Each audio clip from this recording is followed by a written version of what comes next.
What up? Welcome back. This is the second video on the new channel, Consistent Kennels. I appreciate all you guys checking in. I wanted to talk a little bit about breeding. Everybody always comments, or on Instagram I see people, they buy one dog and they call themselves a kennel, or they switch, they're a breeder now, or they're interested in breeding. People always think, it's all money and it's all just puppies and it's all fun, and it couldn't be more false. If you're going to breed dogs and you're going to take it serious and not just be a backyard breeder or just be pumping out puppies, don't do it unless your heart's in it. It's not a 9 to 5. It's a 24/7, 365 days a year. Whether you're sick, whether it's cold, whether it's rainy, your dogs are your priority, just like your children. And if they're not, you shouldn't own animals, in my opinion.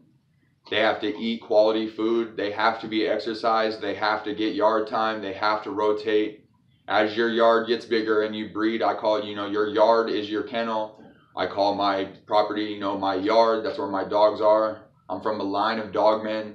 Dogs have always been my thing since I was young. I wanted to train military dogs or police dogs when I was younger. As I grew, that, dream changed, If I could do anything now, it would probably be a rally car driver. I love cars, I love performance, and I think that would be fun. But dogs is my passion, so I gravitated that, and I wanted to do that. I invested in a top quality Cane Corso. A lot of people call him a Cane Corso. It's an Italian Mastiff. People say that they're a Roman war dog, but those aren't the dogs that were used in Roman war. Cane Corsos were herding dogs and protection dogs of farm owners and property. They never really had a standard. They were just bred for work, and they looked more like a Mastiff. A lot of these Corsos now, Americans are breeding Boxer into them, and just like many other breeds, the AKC has ruined the Cane Corso, in my opinion, and they're just too frail, and they don't look like the original dog. They're a working breed. They should not have a smashed muzzle, and they shouldn't have long cropped ears. If you want a Boxer, just get a Boxer. A Corso should have heavy wrinkles, a longer working muzzle. In Italy, a lot of them have tails, and they should be a broad dog. They're not bred on color. Do your research. I don't breed them. My male, his name was Kane. He was amazing working stock. I started doing personal protection with him, and he was excelling.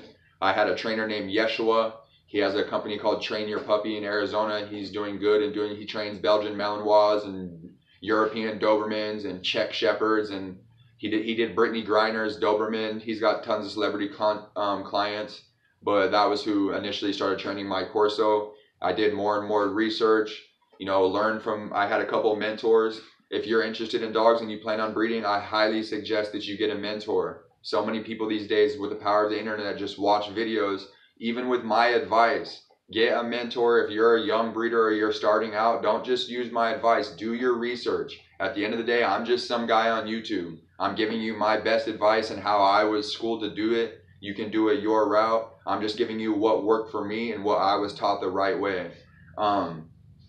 So after Kane was poisoned, my Cane Corso, I have him tattooed on my hand. I have the date that he died. And then the name of my old kennel, simply So Much Power Loving Yourself. It was simply Canine, So Much Power Loving Your Canine. An individual and I were working together on that, and I ended up going my own route. Having a partner with these dogs, it's hard when two different people have the same visions. There's no bad blood, but I represent Consistent Kennels and Consistent Kennels only. All my dogs' paperwork are on Consistent Kennels, and after Kane passed away, he was poisoned. I used to live in a property in East Mesa on Country Club in Brown. We don't know how. Our neighbors were good. I had no enemies. I was working an electrical job. We had multiple other dogs that were in the property in the backyard. My roommate's dog Cutter, a little small, 13-year-old black dog, and he was fine. And my dog Blondie and Kane both got poisoned, and it was horrible. I paid to get the necropsy. They found out it was glass and red meat, and that's a whole nother story. But anyways, how I started my yard, I was always taught that instead of buying a male dog, I know I'm jumping all over the place here, excuse me, but how I was taught when I started my yard and the route that I wanted to go, I wanted to purchase a foundation female that was quality, that had traits that I wanted from a healthy, quality, proven dog. I went to a dog named Azor and Barbie. Barbie is off of Alps Juggernaut, one of the most famous, best producers in the American Bully XL breed, period. And then he went to Azor. Azor is off of BGK's The Rock. The Rock is heavy Sunline blood, and so is Barbie. They bred Azor, who is 204 pounds. There's a video on YouTube of weighing in Azor. Everyone that says that dog Hulk is the largest pit bull, first of all, that's another video. He's not a pit bull, he's an XL American Bully. And second of all, in the same state as him, Azor lived. And Hulk's never been weighed over 180. And at a puppy, Azor was already 204 pounds. Gina owns him at XXL Designer Pit Bulls. Yes, we'll get to that in another video. My dogs do have paperwork to say pit bull as well, and they're dual registered and it says bully. My dog's breeds are an American Bully. I started out with Mary Jane.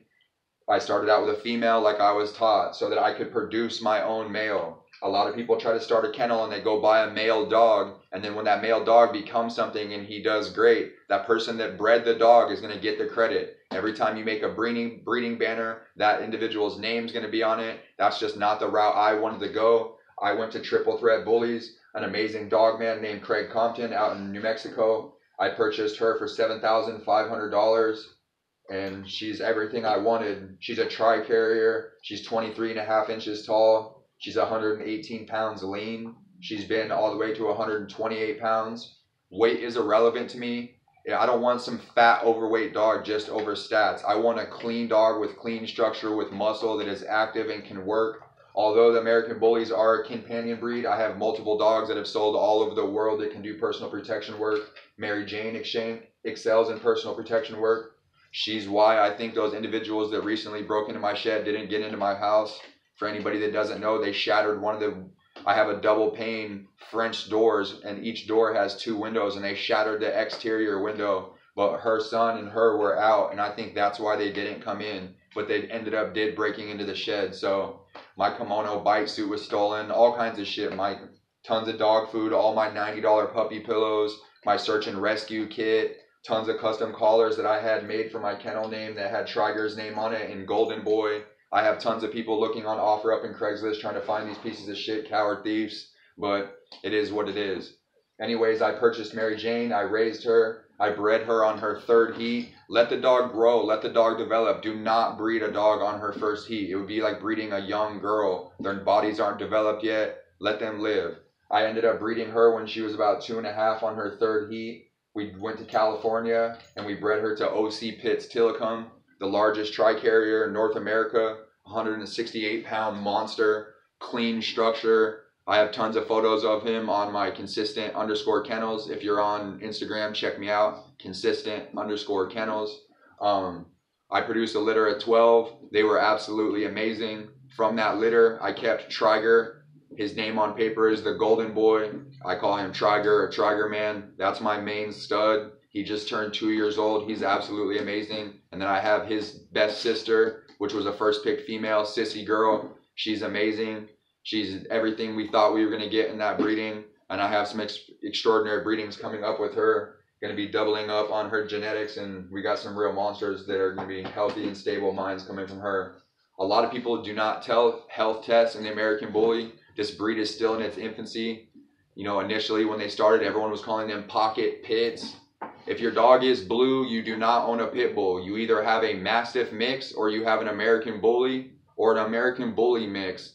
Or it could even be, you know, a pit bull. It could have pit bull blood in there, which the American Bully breed was initially started with heavy pit bull. Initially, when the American Bully was created, they said they used Staffy and pit bull. Everybody knew that was a lie. They were using different types of bulldogs to try to give girth and size, and that was how they were making the dogs shorter and girthier with a larger style head, using different types of Old English Bulldog and English Bulldog, whereas the people that wanted a bigger style pit bull, band dogs were already a thing. Breeding a pit bull to a Mastiff is a band dog. It's a hybrid, just like a Labradoodle that's been around way longer, and people use them for work. They use the gameness and the drive and the high pain tolerance of the pit bull, and then they use the man-stopping power and the, you know, the fearlessness for a Mastiff to bite a man, and they breed them together and try to create the ultimate working dog with power, drive, and, you know, all the things that they want. Just like how people that breed Belgian Malinois and all these amazing shepherds that you see, they're adding pit bull to their stock for drive and for toughness. A lot of these Malinois, They might, do good and they're extremely intelligent, but they don't have a high pain tolerance. They don't have any fight back and they're weak. So tons of these breeders have been mixing pit bull back into them and, lying and saying they're not. But it's evident. You can tell in the dog structure and their muscle. You can tell their coats are a little bit shorter now. And yeah, they've made some quality dogs, but they're using the pit bull. So when everyone tries to say that, who's better, the pit bull or the Malinois, and they're trying to compare, they're night and day different. The herder is always going to excel and learn quicker because that's what they were bred to do. But when it comes down to durability, toughness, and gameness, the pit bull is always going to win. They look the best. They have short hair. I love game dogs. My grandfathers that came from England, my family, the mother sheds, they always had game dogs. I've always loved them. But in where I'm at in my life, I don't have property to have them. You have to be responsible to own a real pit bull. I'm not talking about a pet bull that you got on Craigslist for $500 that isn't papered. If you have a UKC